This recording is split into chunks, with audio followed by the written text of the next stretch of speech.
নতুন শিক্ষানীতি এসেছে ভারতবর্ষে। কোনো কারিকুলামের বেড়াজালে, কোনো সিলেবাসের বেড়াজালে আর কোনো ছাত্রের আবেগকে আটকে রাখা যাবে না। আপনারা একই সঙ্গে ফিজিক্স পড়বেন, ইতিহাস পড়বেন, একই সঙ্গে অঙ্ক করবেন, তার সঙ্গে নিজের মাতৃভাষা বাংলা, হিন্দি, গুজরাটি, মারাঠি পড়বেন। যার যেটা ভালো লাগে সে সেটা করবেন। এই সমাজ প্রত্যেক মানুষকে বিকাশের সম্পূর্ণ সুযোগ দেয়।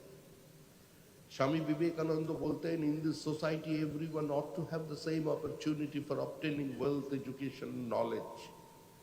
Freedom in all matters, which advance towards mukti, the worthiest gain of a man. আপনাদের সেই পর্যায়ে পৌঁছতে হবে।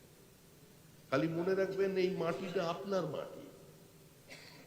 কেউ জীবনে ইঞ্জিনিয়ার হবেন, কেউ বড় চিকিৎসক হবেন, কিন্তু আমি আবেদন করছি একজন পশ্চিমবঙ্গবাসী হিসেবে, আমি আবেদন করছি সমস্ত অভিভাবকের কাছে যে কোনো মেধাকে, কোনো ইচ্ছাকে, কোনো আবেগকে, কোনো উচ্চাকাঙ্ক্ষাকে কোনোদিন শাসন করে আটকে রাখা যায় না।